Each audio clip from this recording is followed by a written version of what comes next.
पिता पुत्र पवित्र आत्मा एक साँचो परमेश्वरको नाममा तपाईहरु सबैजनालाई जय मसीह। आउनुहोस् आज यस भिडियो मार्फत भिडियो सन्देश मिशनरीको बारेमा तपाईहरुको बीचमा छोटो कुराकानी गर्नेछु। आउनुहोस् हामी यस भिडियोलाई ढिला नगरी सुरु गरौँ।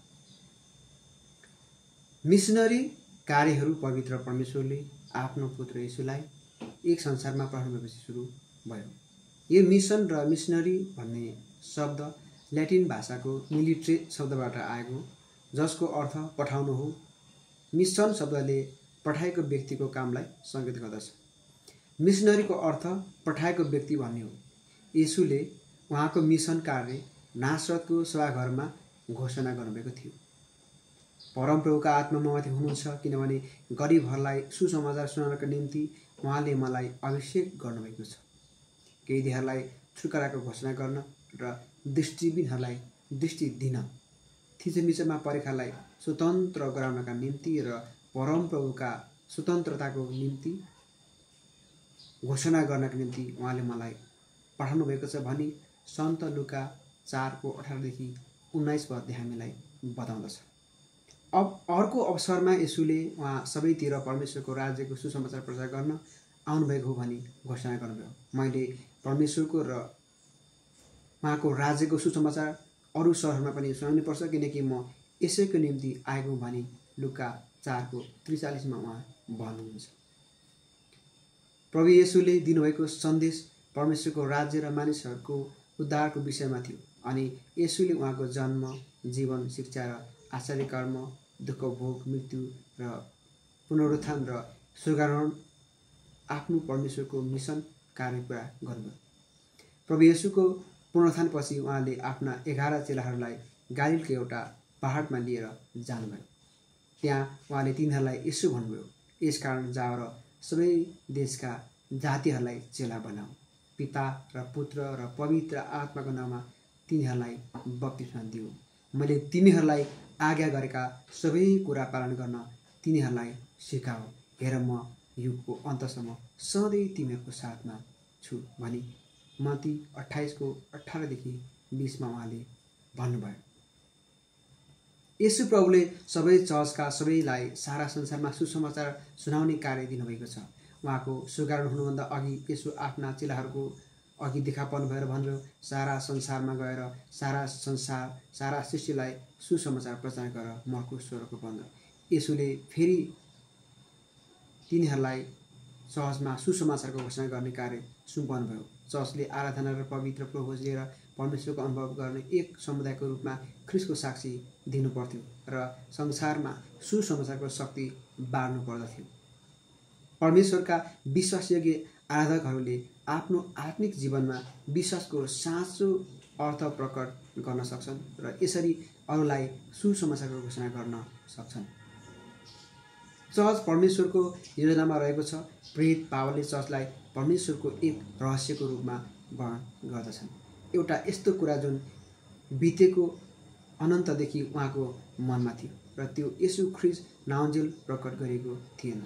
यो रहस्यलाई एफिसी 3:9 देखि 11 ले यसरी भन्दछ, सबै कुरा सृजन हुने परमेश्वरमा युग युगदेखि लुप्त रहेका र रहस्यको योजना के हो सो सबै मानिसहरूलाई खुलस्त गराउने अनुग्रह मलाई दियो, ताकि यसरी चर्चद्वारा परमेश्वरका विभिन्न किसिमका ज्ञान स्वर्गीय स्थानहरूमा शासकहरू र अख्तियारवालाहरूका माझमा प्रकट गरियोस्। यो चाहिँ ख्रीष्ट येशू हाम्रा प्रभुमा उहाँले पुरा गर्नुभएको अनन्त उद्देश्य अनुसार थियो।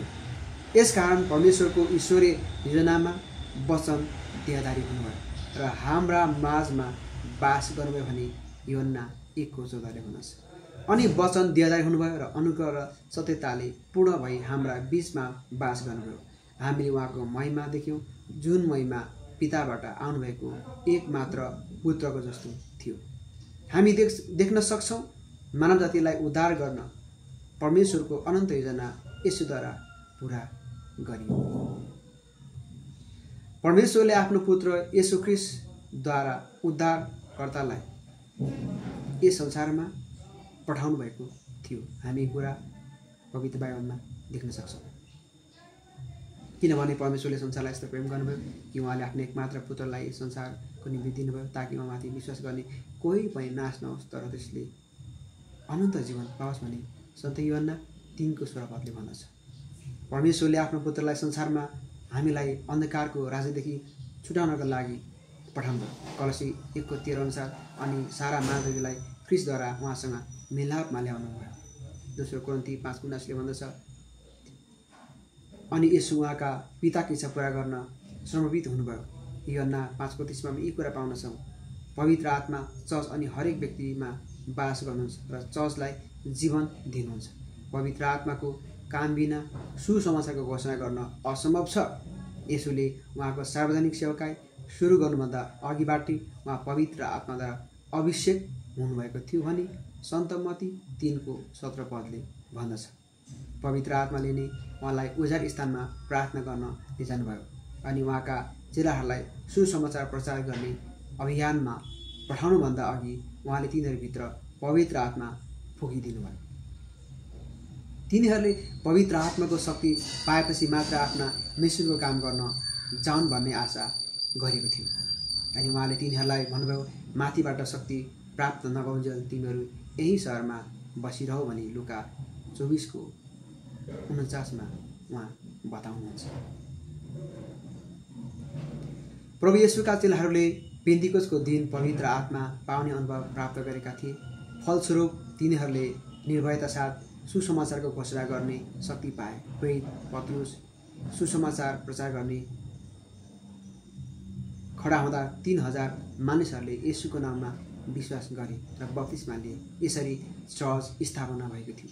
सुसमाचार प्रचार गर्दा पवित्र आत्माले नै मानिसहरूलाई त्यो ग्रहण गर्ने तयार पार्नुहुन्छ। पवित्र आत्माको सहायताद्वारा वचन सुन्नेहरूले परमेश्वरको वचनमा विश्वास गर्न थाल्दछन् र तिनीहरू चर्चमा थपिन्छन्। मैले बताएका चर्चको मिसनरी स्वभावको जग पवित्र त्रिएक परमेश्वर नै हुनुहुन्छ। प्रभु येशूले आफ्ना चेलाहरूलाई यसो भन्नुभयो जसरी पिताले मलाई पठाउनुभयो त्यसरी म पनि तिमीलाई पठाउनेछु भनी यूहन्ना 20:21 भन्दछ। त्यसकारण हामी जान्दछौँ चर्चले नै येशूको कार्यलाई अगाडि बढाउँदै लैजानु पर्दछ। चर्चलाई दिएको परमेश्वरको कार्य ख्रीष्टको साक्षी बन्नु, परमेश्वरको उद्धारको योजनामा सहभागी हुनु र त्यसरी मानिसहरूलाई उद्धारमा ल्याउनु हो। पवित्र आत्माको शक्ति पाएर चर्चले मानिसहरूलाई विश्वास, स्वतन्त्रता, शान्तिमा डुराउन सक्छ। तपाईँ हामी सबैजना मिसनरीहरू हुन ख्रीष्टको प्रतिनिधि भएर काम गर्न बोलाएको छ। वास्तवमा साँचो आराधकहरू नै एक मिसनरी हुन्। तिनीहरूमा मिसनरीको चेतना हुन्छ जसले तिनीहरूलाई प्रभुको प्रभावशाली साक्षी बन्ने प्रेरणा दिँदछ। प्रेरित पावलले भन्छन् यदि मैले सुसमाचार प्रचार गरेँ भने त्यसैमा मैले के घमण्ड गर्नु? यसमा केही कारण छैन। प्रचार गर्न म बाध्य छु। सुसमाचार प्रचार गर्न भने मलाई धिक्कार छ भनी उनले पहिलो कोरिन्थी 9:16 बताएका छन्। चर्च जुन एउटा प्रेम गर्ने समुदाय हो जसले अरूहरूलाई वास्तविक येशू देखाउँछ र तिनीहरूलाई उहाँको अनुग्रह र प्रेमको अनुभव गर्ने मौका दिँदछ। अब मिसनरी स्वभावलाई बुझेपछि तपाईँ र म ख्रीष्टका विश्वासयोग्य चेला र उहाँका साँचो साक्षीहरू बन्न इच्छुक हृदयका साथ उद्देश्यपूर्ण निर्णय लिऊ।